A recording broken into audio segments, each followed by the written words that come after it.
So we are going to start new chapter, chapter number 16. That is in now both book it is written as 4A. That means first chapter of fourth unit.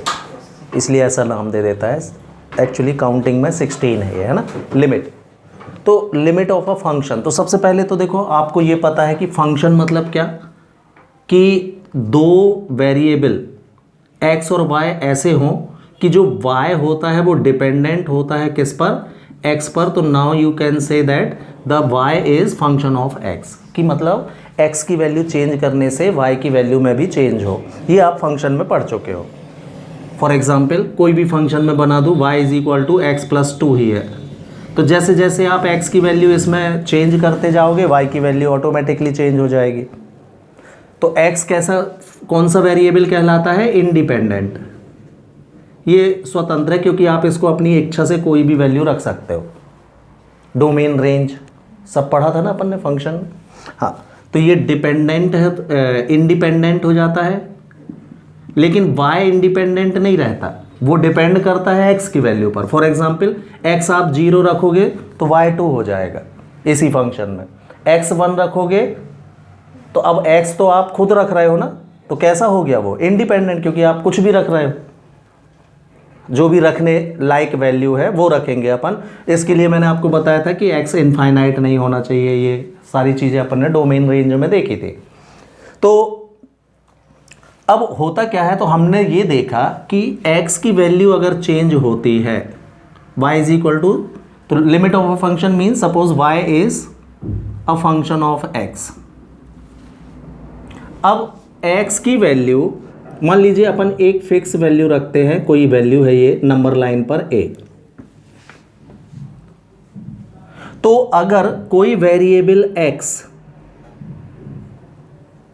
है ना, ये a की तरफ tend कर रहा है, मतलब जा रहा है, nearer nearer as closer as possible a की तरफ वैल्यू जाती जा रही है.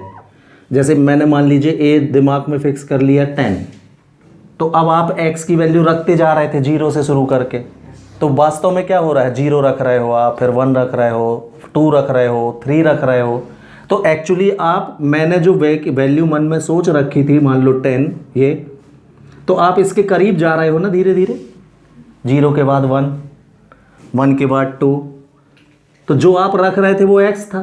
तो वास्तव में क्या हो रहा है, x इसके नियर जा रहा है.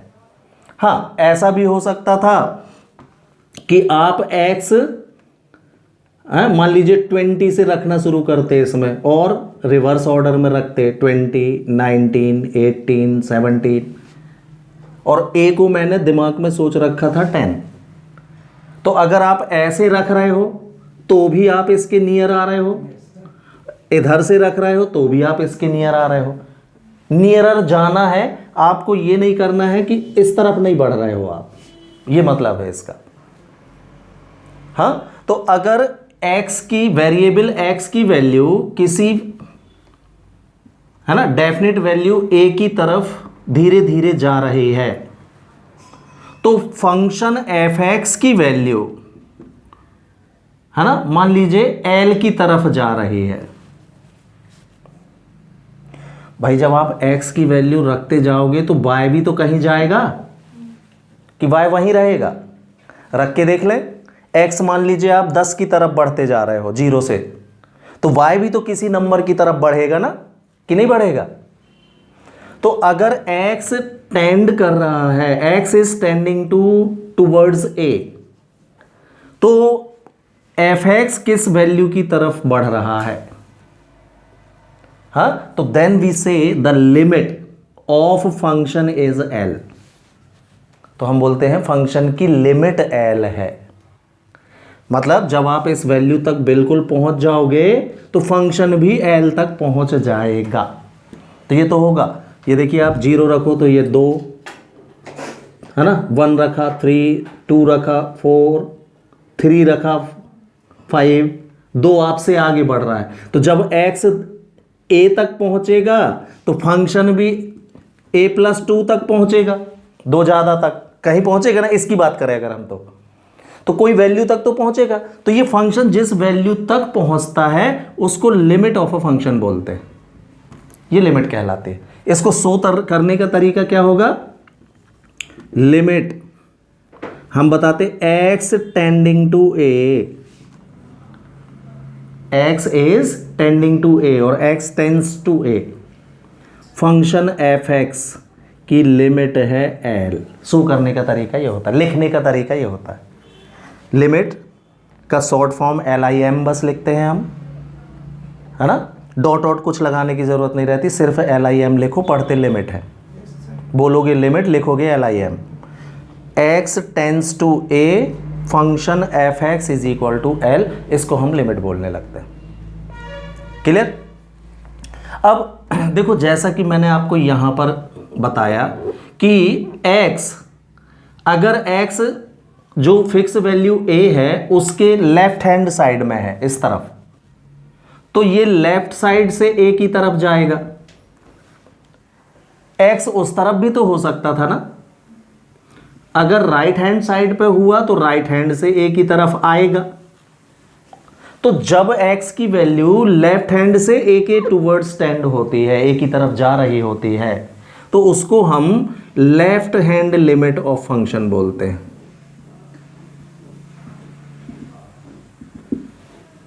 लेफ्ट हैंड लिमिट को शो करने का तरीका क्या होगा, limit x tends to a और नेगेटिव साइन लगा दो तो है ना, पहचान में आ जाता कि अच्छा ये लेफ्ट साइड से a की तरफ गया है। हमको पता है लेफ्ट साइड नेगेटिव नंबर होते हैं, नंबर लाइन में लेफ्ट साइड नेगेटिव होते हैं और राइट साइड पॉजिटिव होते हैं। तो लेफ्ट हैंड लिमिट के लिए साइन डिफाइन कर दिया गया कि माइनस लगा दो तो कोई भी ये लिख दिया आपने, left hand limit of function fx को लिखने का तरीका ये रहेगा। अब मान लीजिए x जो है वो राइट साइड से a की तरफ टेंड हो रहा है, तो now this is called what, right hand limit of function.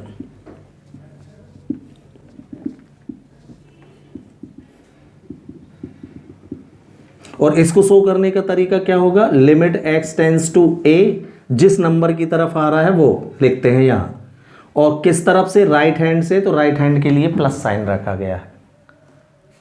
दाहिना हाथ पॉजिटिव, बायां हाथ नेगेटिव से शो करते हैं मैथ्स की भाषा में, ठीक है। और फंक्शन fx ये राइट हैंड लिमिट को शो करेगा, ये लेफ्ट हैंड लिमिट को, ठीक। अब ध्यान रखना, इफ दोनों लिमिट अगर सेम है किसी फंक्शन की,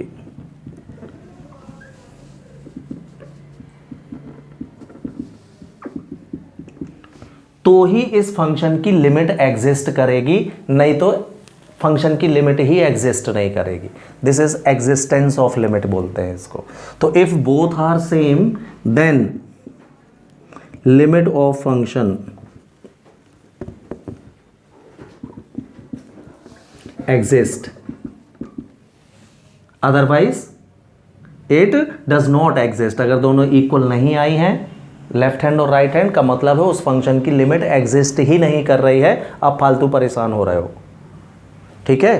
तो ये दोनों बराबर है तो फंक्शन की लिमिट एग्जिस्ट होगी, अदरवाइज नहीं होगी। ये this is called existence of limit. तो लेफ्ट हैंड लिमिट और राइट हैंड लिमिट का ये है। अब देखो लेफ्ट हैंड लिमिट में अगर हम सब्स्टिट्यूशन की बात करें तो आपको पता है कि x जो है वो लेफ्ट साइड से जा रहा है, का मतलब क्या हुआ कि जो भी वैल्यू a है उससे वेरिएबल x छोटा है। लेफ्ट हैंड में छोटे नंबर रहते हैं नंबर लाइन में। तो अगर हम इस सब्स्टिट्यूशन की बात देखें तो डेफिनेटली फॉर एग्जांपल x की जगह मैंने 2 ले लिया और a को 10 ले लिया, 2 टेंडिंग टू 10। तो डेफिनेटली इस 10 में जब आप कुछ माइनस करोगे तभी इसके इक्वल में पहुंचोगे। फॉर एग्जांपल 10 में से 8 माइनस करोगे तब 2 के बराबर आएगा ये, नहीं। तो x टेंड्स टू a है, तो a में अगर लेफ्ट हैंड से बढ़ रहा है तो डेफिनेटली a से h माइनस करने से वो बराबर होंगे। मतलब कुछ भी, वो h कुछ भी हो सकता है, कुछ ना कुछ जरूर आपको घटाना पड़ेगा। फॉर एग्जांपल x 9 के करीब हो गया और a 10 है, तो अब 10 में 1 घटाना पड़ेगा तब वो 9 के बराबर होगा, लेकिन घटाना जरूर पड़ेगा। इवन अगर x 9.9 भी पहुंच गया है और a 10 है तो भी आपको कुछ ना कुछ घटाना पड़ेगा 10 से, तब ये इसके बराबर आएगा। तो लेफ्ट हैंड लिमिट में सब्स्टिट्यूशन में कोई ना कोई नंबर घटा के रखा जाता है।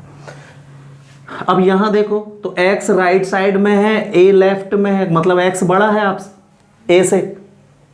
नंबर लाइन पहचानते हैं कि नहीं आप लोग? नंबर लाइन जो बचपन से पढ़ाई जाती है ना, उसी की बात हो रही है। मैं अब पूरे नंबर नहीं लिख रहा कि 0 1 2 3 4 5, इस तरफ -1 -2 -3 माइनस इनफाइनाइट, ये नहीं लिख रहा हूं। ठीक, तो आपका a यहां है और x इधर है का डेफिनेटली मतलब है कि x ग्रेटर है। तो अब जब आप a में कुछ ऐड करोगे तब आप इसके इक्वल पहुंचोगे x तक। एक बार फिर देखें, a 10 था, x यहां है मतलब 15 कुछ है, तो डेफिनेटली आपको 10 में जब कुछ ऐड करोगे तब ना इसके इक्वल पहुंचोगे। छोटे बच्चों को एडिशन इसी तरीके से सिखाया जाता है सेकंड थर्ड में, है ना। तो left hand right hand limit में एडिशन होता है, लेफ्ट में सब्ट्रैक्शन होता है। दैट्स वाई इनके साइन भी, पहचान के जो चिन्ह है वो भी नेगेटिव और पॉजिटिव ही है। क्लियर? तो अगर लेफ्ट हैंड लिमिट और राइट हैंड लिमिट दोनों कैसी हैं, इक्वल हैं, तो उस फंक्शन की लिमिट एग्जिस्ट करेगी, अदरवाइज फंक्शन की लिमिट एग्जिस्ट ही नहीं करेगी। अब देखना, लिमिट से रिलेटेड कुछ थ्योरम अगर हम देखें, सिंपल थ्योरम जो विदाउट प्रूफ आप यूज़ कर सकते हो, है ना, कि मान लीजिए limit x tends to a, है ना, दो फंक्शन का सम है, तो आप, है ना, दोनों फंक्शन की अलग अलग लिमिट ले सकते हो। फंक्शन f(x) की लिमिट अलग, फंक्शन g(x) की लिमिट अलग। अगर मैं आपको एक एग्जाम्पल दूं तो suppose limit x tends to 1, है ना, 2x प्लस 6x² लिखा है, तो ये दो फंक्शन का सम हो गया। तो आप इसको सॉल्व करने के लिए limit x tends to 1 2x की अलग और limit x tends to 1 6x² की अलग ऐसे लिख सकते हो। ये मतलब है इस वाले थ्योरम का कि प्लस साइन है तो आप लिमिट अलग अलग कर सकते हो। सिमिलरली अगर दोनों के बीच में माइनस है तो भी अलग अलग कर सकते हो, है ना। दो फंक्शन का प्रोडक्ट है तो भी आप दोनों की लिमिट अलग अलग ले सकते हो भाई, हाँ। और अगर दो फंक्शन डिवाइड में है तो भी आप डिवाइड में भी दोनों की लिमिट अलग अलग ले सकते हो। क्लियर? तो ये एक्चुअली मैंने 4 रूल्स लिख दिए हैं। कितने थ्योरम हो गए ये? 4, एक प्लस माइनस का, एक मल्टीप्लाई का, एक डिवाइड का। तो 1 2 3 4 हो गए। 5th नंबर, अगर किसी फंक्शन के साथ कोई कांस्टेंट मल्टीप्लाई में है, जैसे कि उस वाले एग्जाम्पल में आप देख रहे होगे x के साथ 2 मल्टीप्लाई में है, यहाँ x² के साथ 6 मल्टीप्लाई में है, तो थ्योरम ये बोलता है कि ये 2 जो है कांस्टेंट, ये लिमिट के बाहर निकल आएगा, इसकी लिमिट लेने की ज़रूरत नहीं है। ऐसा लिख सकते हो आप। तो any constant is in multiplication with function, तो c आपका क्या आ जाएगा? बाहर आ जाएगा। लिमिट आप केवल फंक्शन की निकालो। क्लियर? तो इस तरीके से ये कुछ जनरल फॉर्मूले थ्योरम्स होते हैं लिमिट के, जो प्रूफ नहीं करने हैं आपको, यूज़ कर सकते हो, जहाँ ज़रूरत हो आप इनका उपयोग कर सकते हो। ठीक है।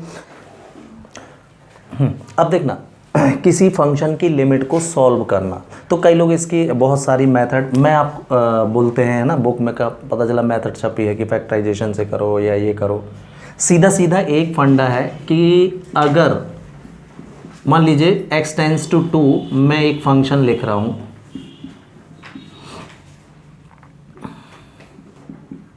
इसकी आप लिमिट कैलकुलेट कर रहे हो, तो सीधा सीधा लिमिट सॉल्व करने का मेन फंडा ये है कि अगर लिमिट की वैल्यू फंक्शन में रखने से ये नॉट डिफाइंड हो रहा है, इनफाइनाइट की तरफ जा रहा है, तो फिर आपको लिमिट की वैल्यू फंक्शन में नहीं रखनी चाहिए, उसको थोड़ा सा कैलकुलेट कर लेना चाहिए, सिंप्लीफाई कर लेना चाहिए।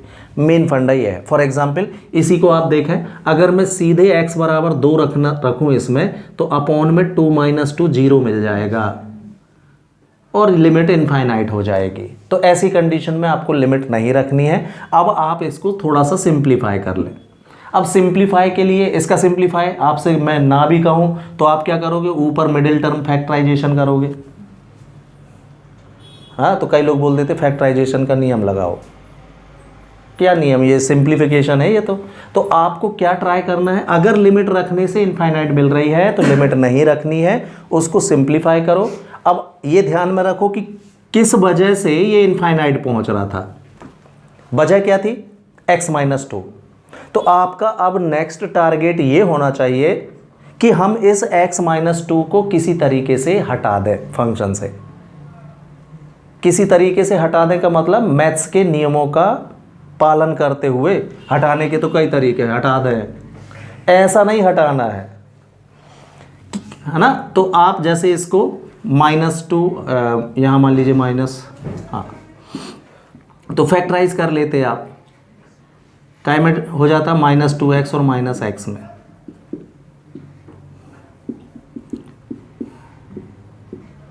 तो मेन लिमिट का ये है, सॉल्व करने का मेन फंडा ये है।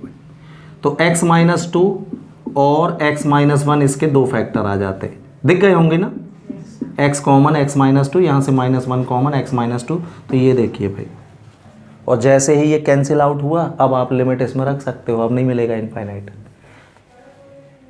है ना। ये मूल मंत्र है इसको सॉल्व करने का, ये आप रखो, बाकी और कोई नियम नहीं होते। क्या कि अगर लिमिट रखने से फंक्शन इनफाइनाइट हो रहा है तो हमको लिमिट नहीं रखनी है, उसको सिंप्लीफाई, जो इनफाइनाइट का कारण था उसको हटाने का टारगेट दिमाग में लेकर आपको सिंप्लीफिकेशन रन करना। अब उसके लिए आप मैथ्स के, है ना, कोई भी नियमों को रख सकते हो। सब्स्टिट्यूशन कहीं ज़रूरत पड़े, सब्स्टिट्यूट करना, सब्स्टिट्यूशन भी आपको बनता होगा, x बराबर कुछ रख देना, वो कर सकते हो। फैक्टराइजेशन कर सकते हो, है ना।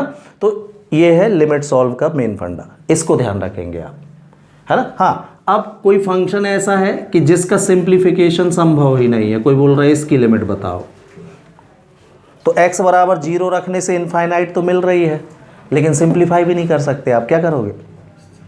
एक अकेला तो है ही, अब इसको और का सिंपल करोगे, तो अब आपकी मजबूरी होगी इसकी लिमिट ही इनफाइनाइट है एक्चुअली।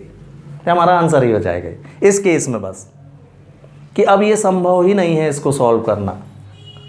एक और लिख रहा हूं आपके सामने, लिमिट x टेंड्स टू 2, ऊपर कुछ होता ही नहीं, इसकी लिमिट कोई हमसे बोल रहा है फाइंड करो, तो अब आप मजबूर हो भाई, अब आपको लिमिट रखनी पड़ेगी।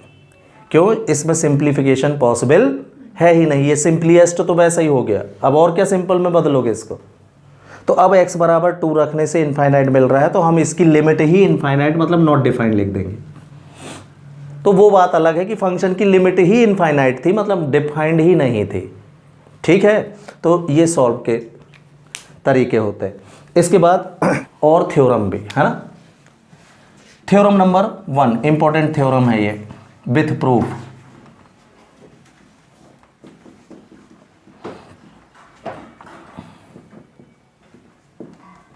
तो लिमिट का फर्स्ट थ्योरम बोलता है कि limit x tends to a है मान लीजिए, और आपका function x to the power n minus a to the power n upon x minus a के फॉर्म में है।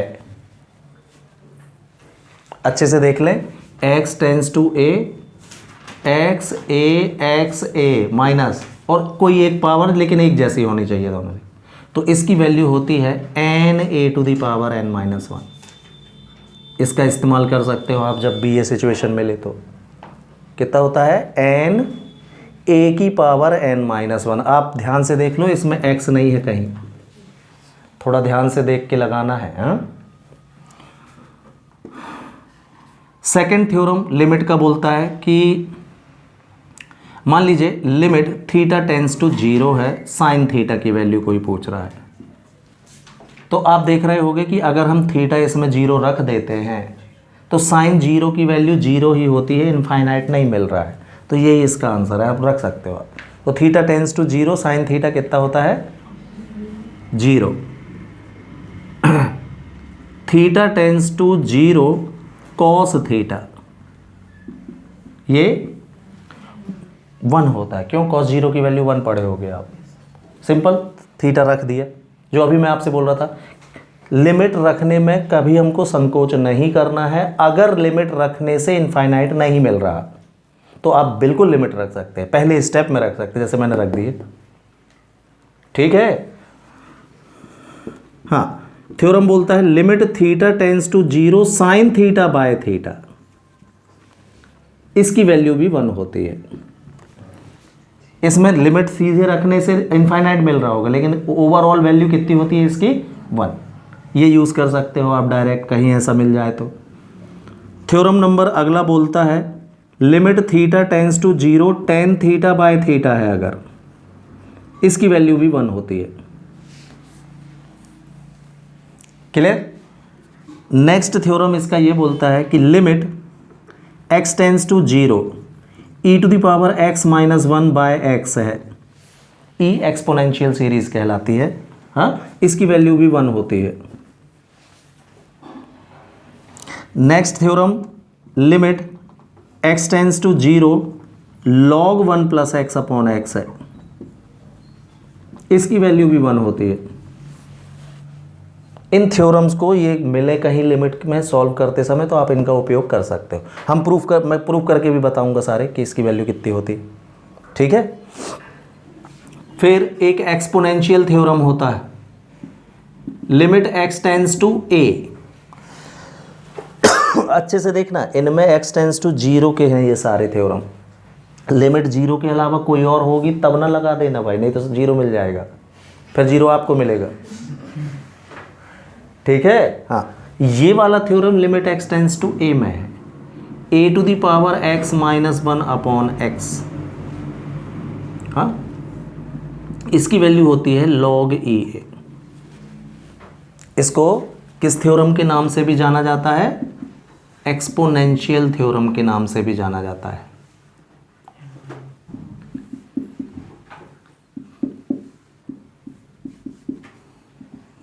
इंपॉर्टेंट थ्योरम है विथ प्रूफ, इसका प्रूफ भी आता रहता है और ये थ्योरम भी यूज होता है।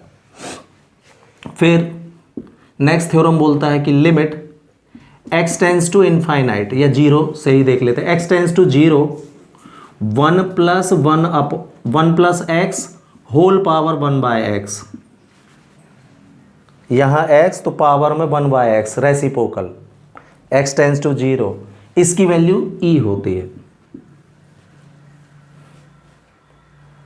हाँ, theorem number 10 limit x tends to infinite, अभी जीरो था अब इनफाइनाइट, तो अब ये ऐसा देखेगा 1 प्लस 1 अपॉन एक्स अंदर हो पावर में x हो, इसका उल्टा है तो भी कोई बात नहीं, ये भी कितना होगा, यही होता है, ठीक है। तो ये है 10 थ्योरम्स जिनका आप यूज कर सकते हैं जरूरत पड़ने पर। क्लियर। अब इसके अलावा जो हमको पता होना चाहिए वो ये है ना, कुछ सीरीज आपको पता, एक्सपांशन कुछ पता होना चाहिए, जैसे कि बाइनोमियल थ्योरम से एक expansion 1 plus x to the power n का, जैसे a प्लस बी का होल स्क्वायर आपसे बनता है, पावर 3 आपसे बनता है, पावर 4 5 6 के थोड़ी बनते हैं, है ना। तो 1 प्लस एक्स की पावर n का एक्सपांशन ये 1 प्लस, पहला वाला element same, 1 plus n x plus n into n minus 1 by factorial 2 x square plus n into n minus 1 into n minus 2, एक एक बढ़ते जाएंगे, upon factorial 3x to the power 3, और ऐसा ये एक्सपांसन चलता चला जाएगा जब तक पावर एंड नहीं होगी। ये है 1 प्लस एक्स की पावर n का एक्सपांशन।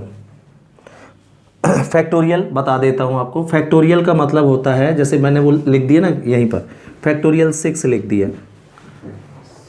हाँ, तो फैक्टोरियल 6 का मतलब होता है 6 से स्टार्ट करते हुए 1 तक का प्रोडक्ट। इसको इतना सारा ना लिख के केवल शॉर्ट में फैक्टोरियल 6 लिख दिया जाता है। 6 into 5 into 4 into 3 into 2 into 1। Factorial 5 का मतलब क्या होगा, 5 4 3 2 1। फैक्टोरियल 10 मतलब रिवर्स ऑर्डर में 10 9 8 सबका मल्टीप्लाई। तो अब इतना सारा कहाँ लिखोगे, तो आपको एक फैक्टोरियल साइन दे दिया गया कि ऐसे लिख दो, तो इसकी मीनिंग ये होगी।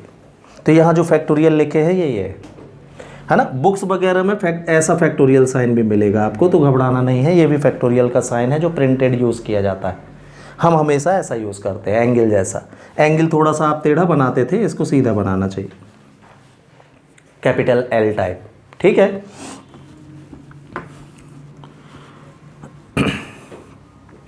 तो 1 प्लस एक्स की पावर एन की पता है, ये बस याद हो तो 1 माइनस एक्स की पावर एन की कोई दिक्कत नहीं है। आप देख रहे होगे इसी में प्लस एक्स की जगह अगर हम माइनस एक्स रख दें सभी जगह, तो 1 माइनस एक्स की पावर एन की सीरीज आ जाएगी। तो एक्स की जगह माइनस एक्स रखोगे तो क्या मिलेगा, 1 माइनस एन एक्स हो जाएगा। यहाँ प्लस ही आएगा, माइनस एक्स का स्क्वायर प्लस होता है, तो ये पॉजिटिव, मतलब जितनी भी इवन पावर वाली टर्म्स हैं वो पॉजिटिव मिलेंगी, और ऑड पावर वाली कैसी मिलने लगेंगी, नेगेटिव। तो एक्सपांसन बन गया इसका। तो अलग से इसको तैयार रखने की ज़रूरत रहती नहीं है, हमको ये बस पता हो तो ये हम तुरंत बना लेंगे। इसी एक्सपांसन में एक्स की जगह माइनस एक्स रखते जाओ, तो जहाँ ऑड नंबर रहेंगे, ऑड पावर, वो नेगेटिव होगा, जहाँ इवन वाला रहेगा वो सेम रहा आएगा। log 1 प्लस एक्स की सीरीज भी होती है ना। log 1 प्लस एक्स की सीरीज x से स्टार्ट होगी, x, फिर एक नेगेटिव टर्म आएगी minus x square by 2, factorial नहीं होता है इसमें, ध्यान से, plus x cube by 3 minus x 4 by 4 plus 5 by 5 minus plus minus plus minus करते जाइए, log 1 प्लस एक्स की सीरीज बन गई। क्लियर। ये सीरीज जो मैं अभी आपको दे रहा हूं ये फॉर एवर है, मतलब ये हमेशा लगेंगी आपको। क्लियर। फिर अगर log 1 माइनस एक्स की कोई हमसे सीरीज कहेगा तो हम अब इसको याद नहीं रखेंगे, हम इसको बस ध्यान रखेंगे। फिर से x की जगह क्या रखते जाएंगे इसमें, माइनस एक्स, तो हमको इसकी सीरीज मिल जाएगी। तो x के प्लेस में माइनस एक्स रखोगे तो सारे नेगेटिव हो जाएंगे, ये तो ऑड वाले में माइनस, इसका साइन बदलेगा ही नहीं क्योंकि स्क्वायर लगा है, तो सारे नेगेटिव हो गए। ये log 1 माइनस एक्स की सीरीज, ठीक है। e to the power x की सीरीज होती है, ये 1 plus x upon factorial 1 x square upon factorial 2, ये सबसे सिंपल है, x cube by factorial 3 x 4 by factorial 4 and so on up to infinite चलती चली जाती है। ये e to the power x की सीरीज है। 1 प्लस एक्स अपॉन फैक्टोरियल 1, जितनी पावर उतना फैक्टोरियल, 2 2 3 3 4 4, सब प्लस में, माइनस रहता ही नहीं इसमें। तो अब इसमें भी कोई आपसे बोलेगा e to the power minus x की बनाओ, तो बना लोगे ना, e to the power minus x की, जहाँ जहाँ x है माइनस एक्स, तो ये नेगेटिव, ये पॉजिटिव, ये नेगेटिव, ऐसा होता चला जाएगा। तो ये ध्यान रखेंगे तो माइनस की नहीं रखनी पड़ती। क्लियर। तो e to the power x की सीरीज ये हो गई थी। अब देखो साइन x की सीरीज,